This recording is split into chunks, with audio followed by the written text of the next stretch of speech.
మనకు రక్షణకు సిద్ధపరచెను శ్రీయేసుండు నిలిచెనే నీలో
దినం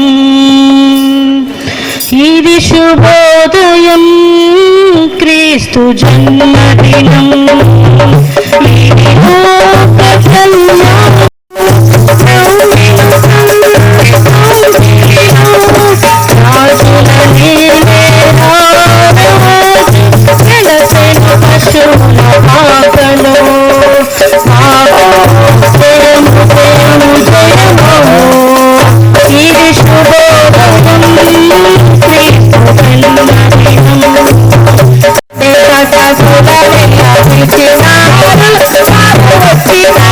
వచ్చినారు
గారు, మరి అంతకు మించి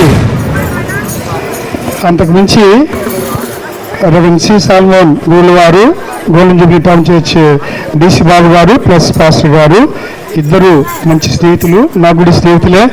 మరి మనకు ఆహ్వానాన్ని మన్నించి సల్మాన్ బాబు గారు డయాసిస్ సెక్రటరీ, మరి గోల్డెన్ జూబ్లీ టౌన్ చర్చ్ పాదిరి, మరి డీసీగా పనిచేస్తుంటున్నారు.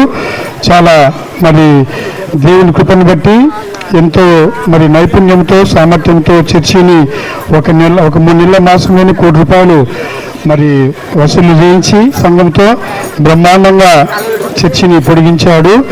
చప్పట్లు పెట్టండి.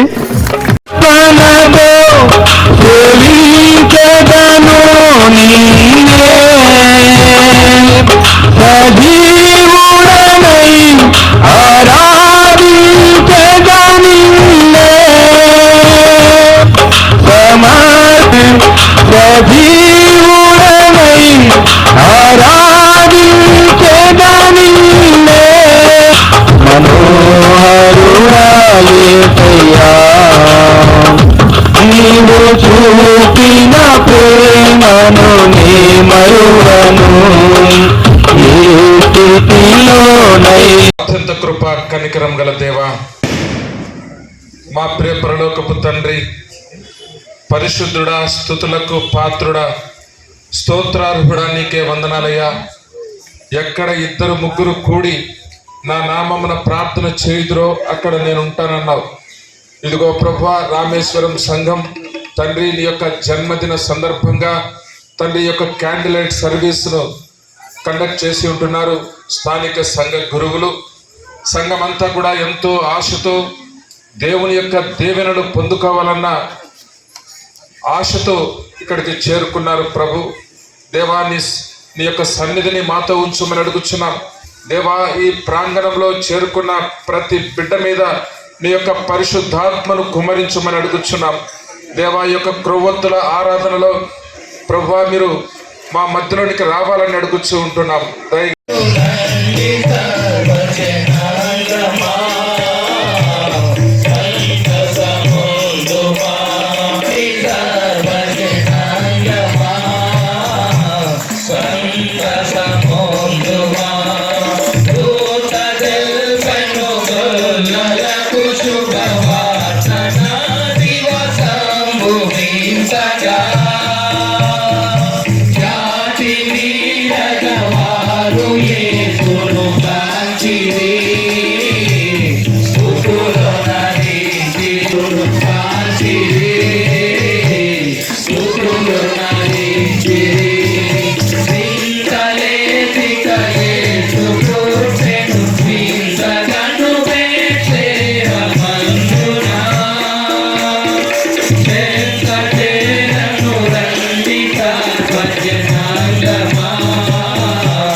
Come on,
దూతలు రాజసుతుడి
దేవుని వాక్యాన్ని మనము పఠిద్దాం. పరిశుద్ధ లూకాసు వార్త 15వ అధ్యాయము వచనములు 8 మొదలు 10 వరకు గల వాక్యమును సంఘ పెద్ద రామనాథుల ప్రసాద్ గారు చదివి వినిపిస్తారు. ఈ దినముక ఏర్పాటు చేయబడిన బైబిల్ పాఠంగా లూకాసు వార్త 15వ అధ్యాయం 8 నుండి 10 వచనాల వరకు వాళ్ళ దేవుని వాక్యం చదవగా విందాము. లూకాసు వార్త 15వ అధ్యాయం 8 నుండి 10 వరకు చదువుకుందాం. ఈ ఇల్లు ఊడ్చి అది దొరుకు వరకు జాగ్రత్తగా వెదకదా? అది దొరికినప్పుడు తన చెలికెత్తలను పొరుగువారిని పిలిచి, నాతో కూడా సంతోషించుడి, నేను పోగొట్టుకుని నాణం దొరికినదని వారితో చెప్పును కదా. అటువలే మారు మనసు పొందు ఒక పాపి విషయమై దేవుని దూతల ఎదుట సంతోషం కలుగునని మీతో చెప్పుచున్నాను. ఆమేన్. ఈ యొక్క అడ్డంకులు తొలగించాడు. ఈ యొక్క విశిష్టమైన క్యాబినెట్ సర్వీస్లో సోమన్ బాబు ఉంటే మనకు సంతోషము. దేవుని వాక్యమును మనకు బాబు గారు మనందరినీ ఉద్దేశించి మరి మనతో మాట్లాడతారు. మనందరి తరఫున ఈ యొక్క హర్షధ్వానాల మధ్య మరి బాబు గారిని చప్పటి కొడుతూ మనము ఆహ్వానిద్దాం. దేవుడు ఇచ్చిన విధానాన్ని బట్టి మరి నన్ను ప్రేమపూర్వకంగా పిలిచి మీ మధ్యలోకి మంచి వాక్కులతో పరిచయం చేసినటువంటి రెవరెండ్ డాక్టర్ జాకబ్ ఫ్రాంక్ బాబు గారికి, అన్నగారికి ప్రత్యేకమైన వందనములు తెలియపరుస్తూ ఉన్నాం. నిజంగా చాలా హర్షించదగినటువంటి విషయం. ఒక కేనేజ్ హాస్టల్లో చదివి ఉన్నతమైన శిఖరములను అధిష్ఠించగలిగిన వ్యక్తి ఎవరైనా ఉన్నారా డయాసిస్లో అంటే అది మన జాకబ్ బాబు గారు. అలాంటి వారు రామేశ్వరం సంఘములో ఎన్నో టౌన్ చర్చ్ ఆఫర్స్ ఉన్నప్పటికీ తనదైన జ్ఞానమును ఉపయోగించుకోవడానికి థియాలజికల్ సెమినార్స్ పోటీతత్వంలో ఉన్నప్పటికీ వారు రామేశ్వరానికి వచ్చి మరి ఇక్కడ పరిచర్య చేయడం హర్షించదగినటువంటి విషయం. కాబట్టి ఇద్దరి మధ్య పరిస్థితులను బట్టి నేను వాక్య పరిచర్య చేయడానికి నిలబడినందుకు ఎంతగానో సంతోషిస్తూ ఉన్నాను. మరియు రామేశ్వరం సంఘ పెద్దలకు మరియు పురుషులకు, స్త్రీలకు, చిన్న బిడ్డలకు, చేరవచ్చిన మీ అందరికీ మన ప్రభువైన యేసుక్రీస్తు నామమును బట్టి అందరికీ వందనములు తెలియపరుస్తూ ఉన్నాం. ప్రియా దేవుని బిడ్డలారా, క్రైస్తవ గృహముల పండుగ అనంతరము మనము క్యాండిల్ లైట్ సర్వీస్ ఏర్పాటు చేసుకుంటాం. ఎందుకంటే ప్రతి కుటుంబంలో జరిగిన ప్రార్థన, కుటుంబ సభ్యులంతా పాల్గొని ఆ ప్రభువుకు చేసిన ప్రార్థన ఇప్పుడు కుటుంబాలన్నీ కలిసి మనలందరినీ కలిపిన ఆత్మీయ గృహమైన మన దేవుని మందిర ప్రాంగణములో కుటుంబాలుగా చేరి మన కుటుంబ దీపాలకు అతిపెద్ద దీపమైన ఈ పరిశుద్ధ మందిర ఆవరణములో వెలుగును వెలిగించుకొని ఆ వెలుగును తిరిగి మన కుటుంబములలోనికి ప్రకాశింపజేసుకునే ప్రశస్తమైనటువంటి దైవికమైన సమయం. అందుకే మనం అందరం తలలు వంచి చిన్న ప్రార్థన చేసుకొని దేవుని వాక్యములోనికి మనం ప్రవేశించేద్దాం. మహిమా స్వరూపుడ, కృప కలిగిన దేవ, రామేశ్వరము సంఘమును ప్రభువా మీ ఆశీర్వాదములతో నింపి, రామేశ్వరము సంఘమే ఆత్మీయ సంగీతముతో నింపబడినటువంటి సంఘము ప్రభువా. పరలోకపు ఆరాధన ఎట్టిలో అతి ఆరాధనను పరిచయము చేయగలిగినటువంటి స్తుతి గీతముల సంఘము ప్రభువా రామేశ్వరము సంఘము. ప్రత్యేకతను సంతరించుకున్న సంఘములో మేమందరి దినమున ఈ క్రైస్తవ గృహముల క్యాండిల్ లైట్ సర్వీస్ ఆరాధనలో మిమ్మల్ని ధ్యానం చేయనై ఉండగా మా అన్వేషణలో సత్యమును గ్రహించి సత్యశీలుగా జీవించుటకు, సత్యాన్ని మా హృదయములలో భద్రం చేసుకోవడానికి మీరే మాకు సహాయం చేసి నన్ను నీ శిలువ చాటును మరుగుపరిచి చేరవచ్చి నీ ప్రియ బిడ్డలందరితో మీరు మాట్లాడమని క్రీస్తు పేరిట ప్రార్థించి వేడుకొనుచున్నాము తండ్రి. ప్రియ దేవుని బిడ్డలారా, చదివినటువంటి లూకా సువార్త 15వ అధ్యాయం చదివినప్పుడు మనకందరికీ కొంచెం సంశయం వచ్చి ఉండొచ్చు. ఏది బాబు ఈ వాక్యము చదివించాడే, క్యాండిల్ లైట్ సర్వీస్కు లేక క్రైస్తవ గృహమునకు ఈ వాక్యము ఏమైనా సంబంధం కలిగి ఉందా అన్న ఆలోచన మనకు వచ్చి ఉండొచ్చు. అందుకే నేను ఈ సమయంలో లూకా సువార్త 15వ అధ్యాయము 3వ వచనం నుంచి 32 వచనములలో 3 ప్రధానమైన సంఘటనలు రాయబడి ఉన్నాయి. అందులో ఈ 3 ప్రధానమైన సంఘటనల నుంచి 3 రకములైన కుటుంబాలకు, 3 రకములైనటువంటి కుటుంబాలను మీకు ఈ మధ్యలో పరిచయం చేయడానికి నేను ఎంతగానో ఇష్టపడుతూ ఉన్నాను. మనకందరికీ తెలిసినటువంటి వాక్య భాగము లూకా సువార్త 15వ అధ్యాయము. అందులో మొట్టమొదటిదిగా 3 నుంచి 7 వచనములలో ఏ దృష్టాంతముల గురించి రాయబడి ఉంది చెప్పండి చూద్దాం. తప్పిపోయిన గొర్రెను గురించి రాయబడి ఉంది. మరి తప్పిపోయిన గొర్రెలో నుంచి క్రైస్తవ కుటుంబానికి దేవుడిచ్చే ఆత్మీయ సత్యం ఏమిటి అని అంటే అన్కన్వర్టెడ్ ఫ్యామిలీ. అన్కన్వర్టెడ్ ఫ్యామిలీ అనగా బుద్ధి లేని కుటుంబమును గురించి మనము ఆ వచనములలో నుంచి ధ్యానం చేస్తూ ఉన్నాం. 99 గొర్రెలు ఉన్నటువంటి చోట ఈ ఒక్క గొర్రె కూడా మెతమేయగలగాలి. 99 గొర్రెల యొక్క సహవాసములో ఈ గొర్రె కూడా ఆ సహవాసములో నిలిచి ఉండగలగాలి, నడవగలగాలి, పరుండబెట్టబడగలగాలి. కానీ ఈ గొర్రె ఏం చేసిందంట, 99లో నుంచి 100లో నుంచి ఈ ఒక గొర్రె తప్పిపోయింది. అందుకే నేడు కూడా కుటుంబాలు ఎట్లా ఉన్నాయంటే బుద్ధి లేని కుటుంబాలుగా, బుద్ధి కలిగిన కుటుంబాలుగా ఉండడం లేదు. బుద్ధి లేని కుటుంబాలుగా ఉండి దైవికమైన పారవశ్యములో నుంచి తప్పిపోయేటటువంటి గుణమును నేడు మన కుటుంబాలలో లేక కొందరి కుటుంబాలలో మనము చూడగలుగుతా ఉన్నాం. అందుకే ఇది మన పరిశుద్ధాత్మ దేవుడు నీతో మాట్లాడుతూ ఉన్నాడు. నీ కుటుంబంలో ప్రార్థన జరిగిన తర్వాత కుటుంబ సమేతముగా తండ్రి, తల్లి, పిల్లలు, మనవలు, మనవరాళ్ళు ఈ భక్తి లేక రక్త సంబంధ బాంధవ్యముతో ముడిపడిన ఆ కుటుంబాలు ఈ దినమున ఆత్మీయతను సంతరింపచేసే ఈ అతిపెద్ద ఆత్మీయ పరిశుద్ధమైన ఈ గృహంలోకి వచ్చేటప్పుడు మీరందరూ ఒకటి ఆలోచన చేసుకోవాలి. మరి మేము బుద్ధి కలిగిన వారముగా బుద్ధిని ఆ దైవికమైన ఆలోచనలతో మాటలతో సంపాదించుకోవడానికి వెలుచు ఉన్నాము కదా, అక్కడ చెప్పబోయే అలాంటి దైవిక వర్తమానము మాలో బుద్ధిని కలిగించే విధంగా ప్రసాదించని నాయన అని మీరందరూ వచ్చిన వెంటనే ప్రార్థన చేసుకోవాల్సిన అవసరత ఎంతైనా ఉంది. అందుకే మనకందరికీ బుద్ధి ఉంది, కానీ తప్పిపోతూ ఉన్నాము. ఆత్మీయ సహవాసములో నుంచి, ఆత్మీయ జీవిత పారవశ్యములో నుంచి మనమందరము ప్రక్కదారికి వెళ్ళిపోతూనే ఉన్నాం.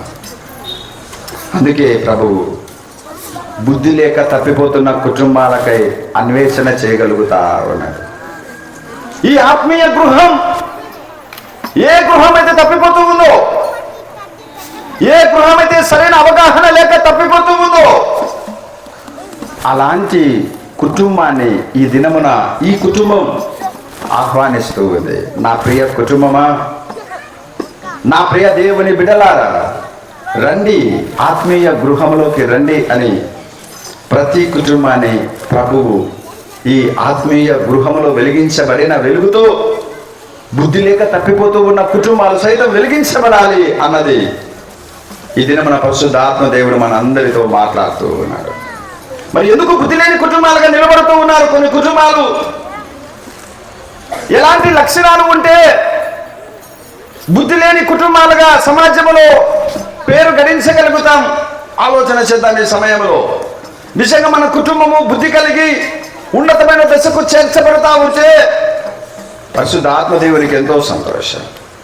కానీ బుద్ధి లేని తనముతో ఏ కుటుంబం అయితే జారిపోతూ ఉందో, ఏ కుటుంబం అయితే ఆధ్యాత్మికంగా, ఆర్థికంగా, శారీరకంగా బలహీనపరచబడతా ఉన్నాయో అలాంటి కుటుంబాలన్నిటిని చూసి ప్రభువు ఏమి కుటుంబాలకు ఏమైంది, అన్ని కుటుంబాలకు ఇచ్చిన ఆదరణ, అన్ని కుటుంబాలకు ఇచ్చిన బలం, అన్ని కుటుంబాలకు ఇచ్చిన ఆర్థిక స్తోమత ఎందుకు ఈ కుటుంబాలకు అందుకోలేకపోతూ ఉన్నారు?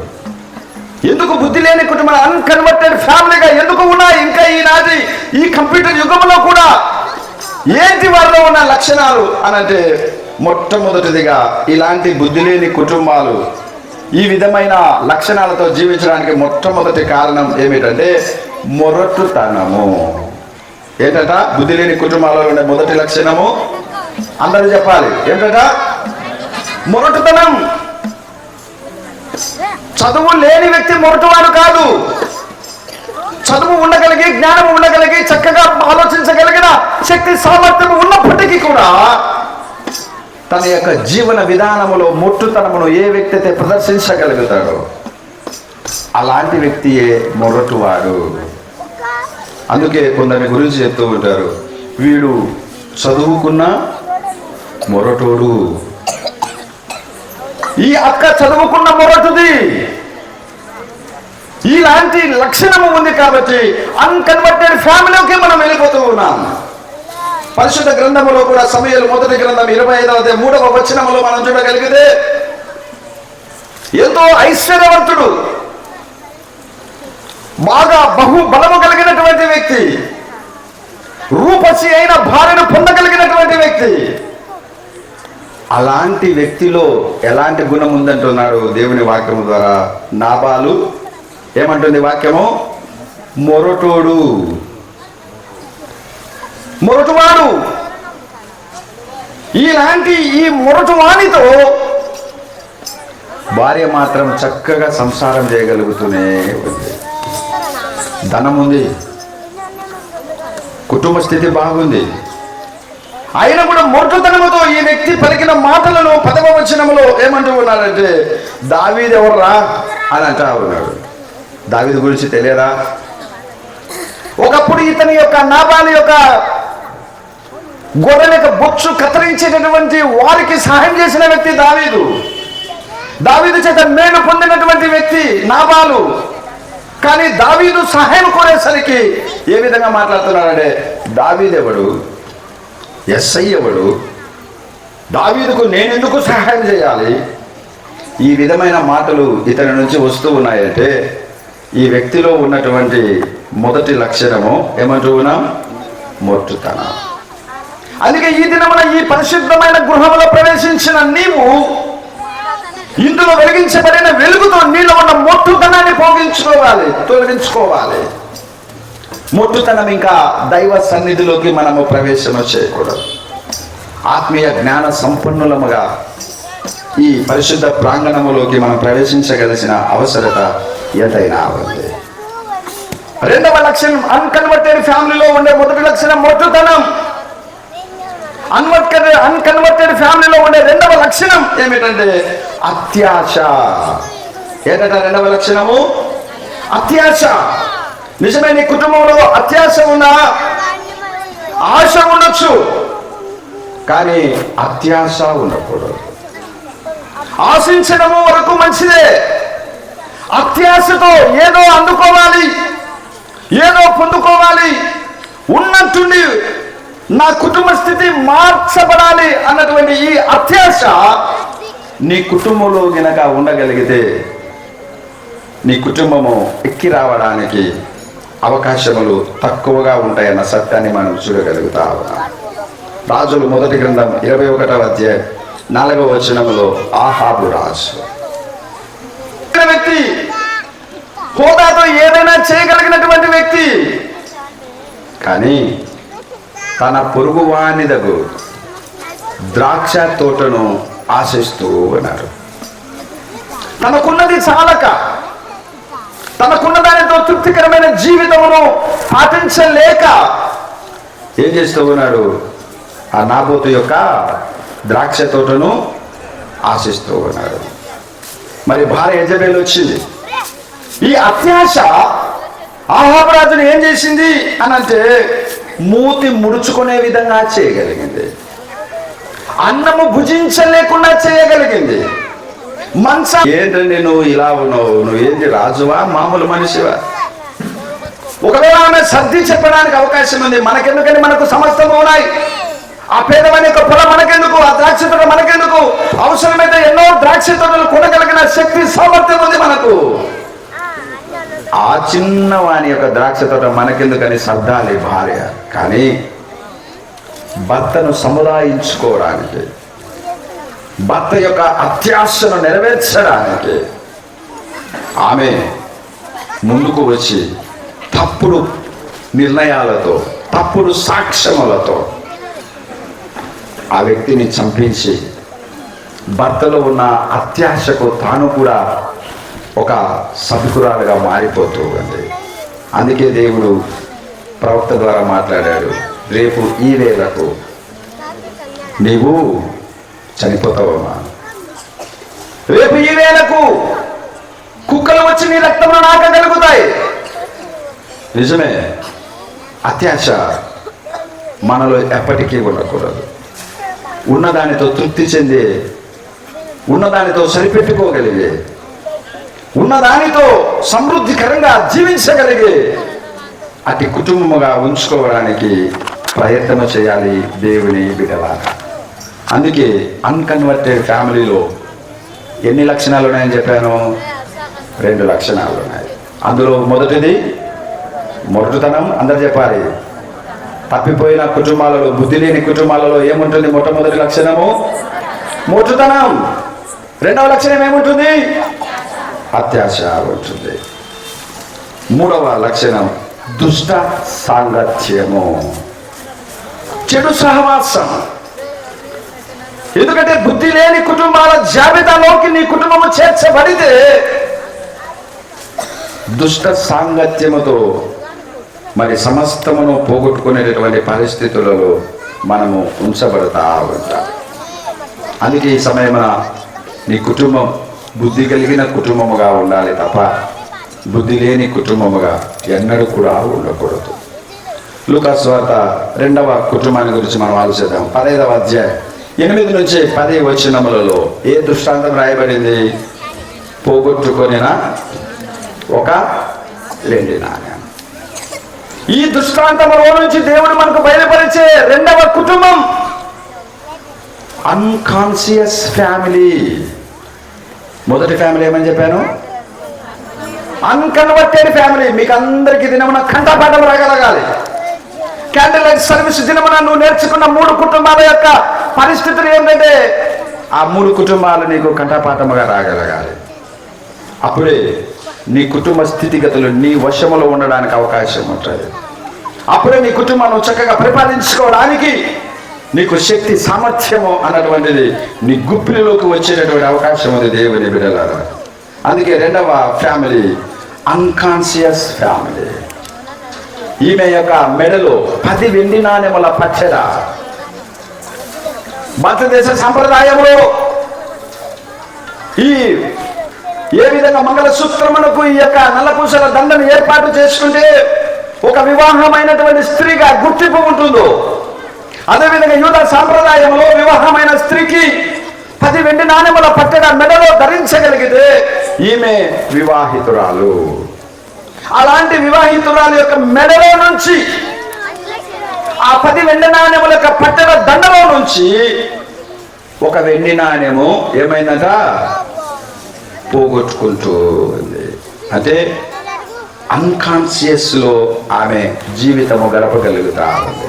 అనగా తమ్మును తాము ఎరుగని కుటుంబాలు, కుటుంబ స్థితిగతులు అధోన్నమైన స్థితికి వెళుతూ ఉన్నా కూడా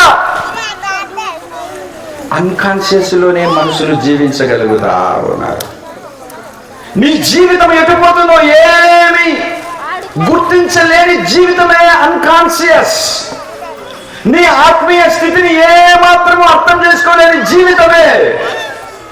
ఎటుపోతుంది నీ కుటుంబ ప్రయాణం, నీ కుటుంబ సంసార జీవితం ఏ విధమైన తారాస్థాయికి చేరుతా ఉందో ఏమీ అర్థం కాని స్థితిలో ఉండగలిగేటటువంటిది ఈ అన్కాన్షియస్ ఫ్యామిలీగా మనము చూడగలుగుతా ఉన్నాం. అందుకే ఈ కుటుంబాలు ఏం చేయాలి? తమ స్థితిని గుర్తిరగాలి.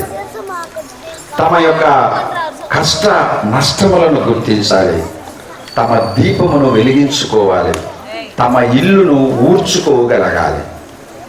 అప్పుడు కాన్షియస్లోకి నువ్వు రాగలుగుతావు. అప్పుడు నీ కుటుంబ స్థితిగతులు ఏమిటో, నీ కుటుంబ సంసార జీవితం ఏమిటో, నీ పిల్లల యొక్క భవిష్యత్తు ఏమిటో నువ్వు గుర్తించుకునేటటువంటి అవకాశం ఉంటుందన్న సత్యాన్ని దేవుని వాక్యం మనతో మాట్లాడుతూ ఉంది. 3వ కుటుంబం లూకాసు వార్త 15వ అధ్యాయం 11 నుంచి 32 వచనములలో ఏ దృష్టాంతం గురించి రాయబడింది? తప్పిపోయిన కుమారుని గూర్చినటువంటి వృత్తాంతం. ఈ తప్పిపోయిన కుమారుని గూర్చిన వృత్తాంతంలో నుంచి మనం ధ్యానం చేసే 3వ ఆత్మీయ కుటుంబం ఏమిటి అనంటే back slider family. Back slider family అనగా క్రీస్తును అంగీకరించి కూడా తిరిగి వెనుకకు జారిపోయే కుటుంబము. తండ్రి ప్రేమ తెలుసు, తండ్రి త్యాగము తెలుసు, తండ్రి యొక్క మంచి మనసు తెలుసు, అయినా కూడా చిన్న కుమారుడు ఆ తండ్రి నుంచి వేరు చేయబడుతూనే ఉన్నాడు. మరి ఈ తల్లి యొక్క ప్రేమ మీ అందరికీ తెలుసు. ఈ రామేశ్వరం సంఘం అనే తల్లి ప్రేమ తెలుసు, తల్లి త్యాగము తెలుసు. మన కుటుంబాలన్నీ ఈ దినమున సురక్షితమైన జీవన ప్రయాణంలో సాగుతూ ఉన్నాయంటే ఈ ఆత్మీయ తల్లి నీకు ఇచ్చినటువంటి ఆశీర్వాదకరమే.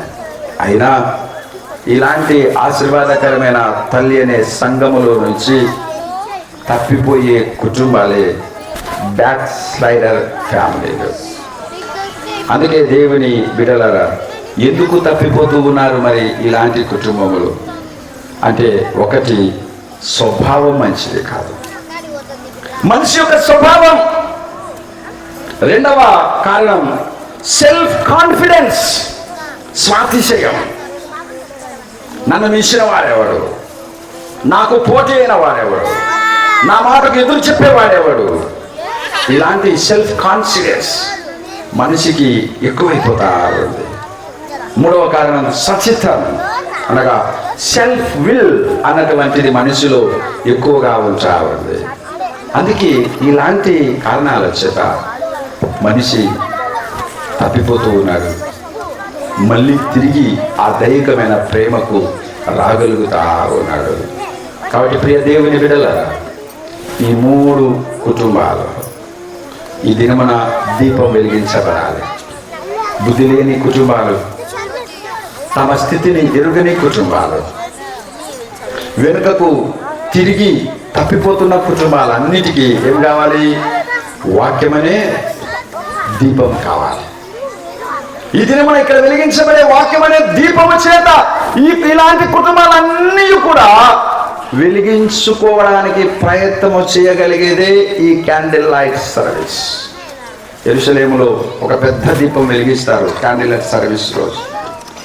ఆ దీపము దగ్గరికి కొన్ని కుటుంబాల దగ్గరగా వచ్చి ప్రార్థన చేసుకుంటాయి. కారణం ఏమిటంటే, దేవా, ఆ దీపంలో ఉన్న కాంతి రేఖను మా యొక్క ముఖముల మీద ప్రసరింపజేసి మాలో వెలిగించబడిన ఈ వెలుగు నా హృదయమును వెలిగించి, నా జీవితాన్ని వెలిగించి, నా కుటుంబాన్ని వెలిగించేటట్లు చెయ్యి స్వామి. దీపము దగ్గరికి నన్ను నడిపించినావు కదా ప్రభువా అని కొందరు దీపము దగ్గరికి వచ్చి ప్రార్థన చేసుకుంటారు. మరికొందరు దీపము దగ్గరికి రారు, ఎక్కడో దూరంగా ఉండగలుగుతూ ఉంటారు. కారణం ఏమిటంటే, వారు ఇంకా ఆ వెలుగును దర్శించుకోలేని స్తోమత లేని వారు, ఆ వెలుగు దగ్గరికి రాలేని ఆత్మీయత కలిగినటువంటి వారు, ఆ వెలుగులో నేను ఉండాలి అన్నటువంటి కోరిక లేనివారు. అలాంటి వారు దూరముల నుంచి ఆ దీపమును చూసి చిన్న ప్రార్థన చేసుకొని, దేవా, వచ్చే సంవత్సరమైనా నేను చక్కగా ఆ దీపపులో ఉన్న వెలుగు కాంతి రేఖలను నా ముఖ ప్రసరణలో ప్రసరింప చేసుకునేటట్లు నాకు సహాయం చేయి ప్రభువా అని దూరం నుంచి ప్రార్థన చేసుకుని పోయేవారు కొందరు. మరి ఈ సమయంలో నీ చేతిలో దేవుడు ఒక క్యాండిల్ పెడతా ఉన్నాడు. ఆ క్యాండిల్ ఎట్లుంటుంది? చాలా సున్నితంగా ఉంటుంది. నీ చేతిలో అది వెలిగించబడినప్పుడు అది కారిపోతూ కారిపోతూ కారిపోతూ నీకు మాత్రము వెలిగి వాళ్ళని ఆశపడుతూ ఉంటుంది. ఆ ఒకవేళ క్యాండిల్ మనందరితో మాట్లాడితే, ఎందుకయ్యా నీకోసం నేను ఎందుకు కరిగిపోవాలి, నేనెందుకు నా ఆకారమును కోల్పోవాలి, నేనెందుకు ఈ విధంగా మార్చబడాలని ఒకవేళ అది ప్రశ్నించగలిగితే మన దగ్గర నుంచి ఎటువంటి సంబంధము ఉండదు. అందుకే ఈ దినమున యేసు ఆయనే ఒక పెద్ద క్యాండిల్ మనకు, ఆయనే ఈ భూలోకమునకు అవతరించిన ఒక గొప్ప వెలుగు. మనందరిని వెలిగించడానికి, ఆ వెలుగును మనలో ప్రసరింప చేయడానికి, మన కుటుంబాలు బుద్ధి లేక అన్కాన్షియస్ లో ఉండి బ్యాక్ స్లైడర్లుగా ఉంటే అలాంటి కుటుంబాలను వెతికి రక్షించి తన వెలుగును నింపగలిగేటటువంటి తేజోమయుడైన యేసు వెలుగే ఈ దినమున మనమందరం మన చేతుల్లోకి తీసుకుపోతూ ఉన్నాం. అట్టి వెలుగును స్వీకరించగలుగుతా ఉన్నాం. అందుకే ఈ 3 కుటుంబాలకు 3 రకాలైనటువంటి దీపాలు మనము క్లుప్తంగా 5 నిమిషాలలో చెప్పి నేను వాక్యమును ముగించగలుగుతాను. ఒకటి ఆరిపోయిన దీపం అంట. ఆరిపోయిన దీపం ఏంటి? ఆరిపోయిన దీపం అంటే ఇంకా రక్షణ అనుభవములోకి రాలేని కుటుంబం. క్రైస్తవులమే, కానుకనిచ్చేవారమే, చందాలు ఇచ్చేవారమే, అయితే రక్షణ అనుభవములోకి రాలేనటువంటి కుటుంబాలే ఆరిపోయిన దీపానికి సాదృశ్యం. మరి నీ కుటుంబం ఆరిపోయిన దీపంగా ఉందా? అందుకే ఈ దినమున యేసు వెలుగుతో వెలిగించుకోవడానికి సిద్ధపడు దేవుని బిడ్డ. ఆ యేసు వెలుగును పట్టుకోవడానికి సిద్ధపడు. యేసులో నీ యొక్క పాపపు జీవితాన్ని, చీకటి జీవితాన్ని మాటుమయం చేసుకోవడానికి ప్రయత్నం చేయాలి దేవుని బిడ్డలారా. రెండవ రకమైన దీపం ఆరిపోవడానికి సిద్ధంగా ఉన్న దీపం. మొదటిదేమో ఆరిపోయినది, రెండవది ఆరిపోవడానికి సిద్ధంగా ఉన్న దీపం. అందుకే కొన్ని దీపాలు మనం వెలిగించినప్పుడు ఒక 30 ఏళ్ల కింద 40 ఏళ్ల కిందట అవి మినుకు మినుకు మినుకని కొట్టుకుంటా ఉంటాయి. అది వెలుగుతుందో తెలియదు, ఆరిపోతుందో తెలియదు. అందుకని అర్థం కుట్టినప్పుడు మనం వెంటనే పోయి చేతులు అడ్డు పెట్టడము, లేక ఒత్తిడిని వెలిగి ఎక్కువ చేసి దానికి లేక కిరోసిన్ పోయడము, ఏదో ఒకటి ప్రయత్నం చేస్తాం. ఇలాంటి కుటుంబాలు ఈ ఆరిపోవడానికి సిద్ధంగా ఉన్న దీపాలు ఏమిటంటే నామకార్థ క్రైస్తవ కుటుంబాలకు సాదృశ్యం. ఇవి కూడా ఎప్పుడు ఆరిపోతాయో తెలియదు ఆత్మీయ స్థితిలో, ఎప్పుడు వెలిగించబడతాయో తెలియదు ఆత్మీయ జీవితంలో, ఎప్పుడు వృద్ధిలోకి వస్తాయో తెలియదు, ఎప్పుడు లేని స్థితిలోకి వెళ్ళిపోతాయో కూడా తెలియదు. అందుకే ఆరిపోయిన దీపం మొదటి దీపం అయితే ఆరిపోవడానికి సిద్ధంగా ఉన్నది రెండవ దీపం. మూడవదిగా మనం ఆలోచన చేస్తే ప్రజ్వలించే దీపము అనగా ప్రకాశించడానికి సమస్తమును ఏర్పాటు చేసుకొని వెలిగించబడేటటువంటి దీపమే ప్రజ్వలించేటటువంటి దీపం.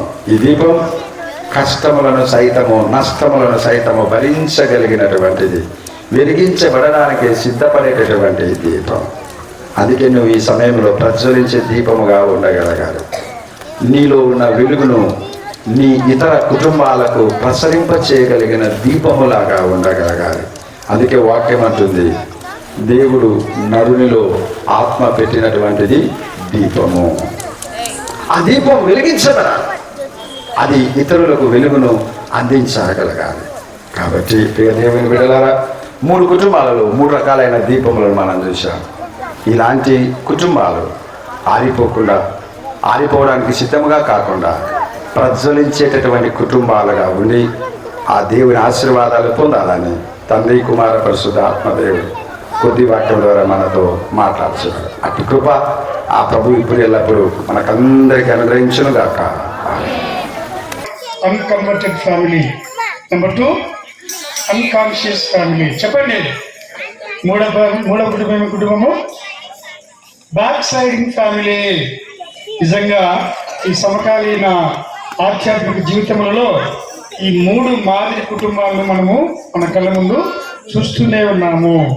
మార్పు చెందుదాం, తెలుసుకుందాం, మరి మన యొక్క లోటుపాట్లు మన పొరపాట్లు సరి చేసుకుందాం.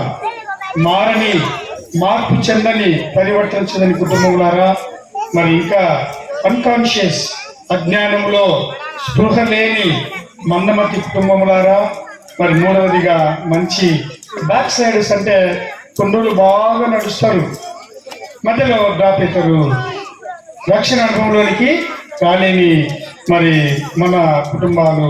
ఇక్కడే కాదు, అన్ని చోట్ల బాబు గారు మంచి మరి కోణంలో వచ్చి ఈ యొక్క మరి మన ఆరాధనలో మనకు మంచి మాటలు ఆధ్యాత్మిక సూచనలు చేశారు.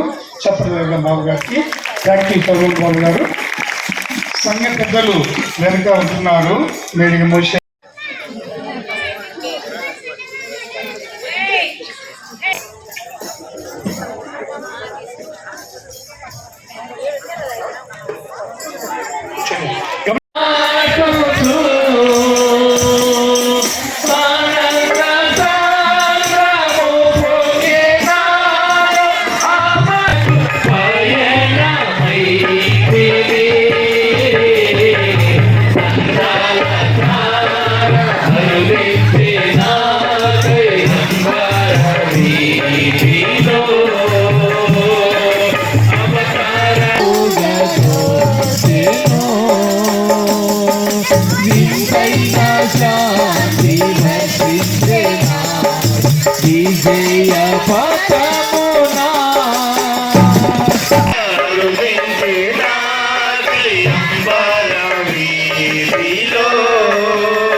ఎదురాయే ద్రోవాలో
మీకు వందనములు, స్తోత్రములు. రామేశ్వర సంఘాన్ని బట్టి మేమందరం కూడా ప్రార్థిస్తుంటున్నాం. చక్కటి వాక్యములు మీరు మాకు వినిపించారు. మేము దేవా మరి మాలోని మోటుతనమును వదిలిపెట్టి దేవా ఎల్లప్పుడూ మీ యొక్క స్పృహలో కలిగి ఉండి విశేషముగా విశ్వాసములు తప్పిపోకుండా ఉన్నట్లు మంచి తండ్రి పటుత్వమును మరి గంభీరమైన లోతైన విశ్వాసములో సంఘం నడిపించమని మేము ప్రార్థిస్తుంటున్నాం. ఈ యొక్క అర్పణలు దీవించండి. కానుకల అర్పణలు ఆశీర్వదించి ఇచ్చిన ప్రతి కుటుంబాన్ని రెట్టింపు మేలుతో వారిని ఆశీర్వదించి మీ యొక్క సేవలు వాడుకునమని, సంఘమును సంఘ పెద్దలు చేరవచ్చిన మా కుటుంబాన్ని దీవించి, గురువులు మీ దాసులు రేవంత్ సి సాల్మోన్ బాబు గారు, రేవంత్ పి దేవసాయం బాబు గారిని వారి కుటుంబాలను దీవించి మీ పరిచర్యలో మమ్మలను, మా కుటుంబములను, మా సంఘములను వర్ధిల్ల చేయమని స్తుతి మహిమ గంతులు మీకే ఆరోపిస్తూ ప్రభు యేసు నామములో ఈ మనవులు ప్రార్థించుచున్నాము తండ్రి. ఆమేన్. వెలుగై ఉన్నాడు, యేసు లోకమునకు వెలుగై ఉన్నాడు, యేసు లోకమునకు వెలుగై ఉన్నాడు, అవును యేసు లోకమునకు వెలుగై ఉన్నాడు, యేసు లోకమునకు వెలుగై ఉన్నాడు, అవును యేసు లోకమునకు వెలుగై ఉన్నాడు. లోకమంతటా వెలుగు ప్రకాశించెను, యేసు జన్మించినప్పుడు లోకమంతటా వెలుగు ప్రకాశించెను. ఆకాశమునందు గొప్ప నక్షత్రము పుట్టినప్పుడు, ఆకాశమునందు గొప్ప నక్షత్రము పుట్టినప్పుడు లోకాజనులు గొల్లలు వెళ్ళి, లోకాజనులు గొల్లలు వెళ్ళి లోకారక్షకుడే ఈ లోకమంతటా వెలుగై చీకటిలో వెలుగుతున్నాను. నేను లోకమునకు వెలుగై ఉన్నాను, నన్ను వెంబడించు. నేను లోకమునకు వెలుగై ఉన్నాను, నన్ను వెంబడించు. వాడు చీకటిలో నడువాక, వాడు చీకటిలో నడువాక జీవపు వెలుగై ఉండు. యేసు లోకమంతటా వెలుగు ప్రకాశించెను. యేసు జన్మించినప్పుడు లోకమంతటా వెలుగు ప్రకాశించెను. ఆ పట్టణములో వెలుగుటకు సూర్యుడైనాడు, చంద్రుడైనా అక్కడ లేదు. ఆ పట్టణములో వెలుగుటకు సూర్యుడైనాడు. ఆ పట్టణములో దేవుని మహిమయ ప్రకాశించుచున్నది ఎప్పుడు. ఆ పట్టణములో దేవుని మహిమయ ప్రకాశించుచున్నది ఎప్పుడు. ఆ పట్టణములో దేవుని గొర్రె, ఆ పట్టణములో దేవుని గొర్రె పిల్లయ దీపము వెలుగుచుండు. లోకమంతటా వెలుగు ప్రకాశించెను. లోకమంతటా వెలుగు ప్రకాశించెను. మీరు లోకమునకు వెలుగై ఉన్నారు కనుక, మీరు వెలుగు సంబంధులు, మీరు లోకమునకు వెలుగై ఉన్నారు కనుక. మీరు కొండ పైన కట్టబడిన పట్టణము వలె, మీరు కొండ పైన కట్టబడిన పట్టణము వలె అరుగై ఉండగా నరుల తొలగి, అరుగై ఉండగా నరుల తొలగి వెలుగై ఉండునే. యేసు లోకమంతటా వెలుగు ప్రకాశించెను. యేసు జన్మించినప్పుడు లోకమంతటా వెలుగు ప్రకాశించెను. చీకటిలో నడుచు జనులు గొప్ప వెలుగును, మరణఛాయ గల దేశాన్ని వాసుల మీద లోకమందు మరణఛాయ గల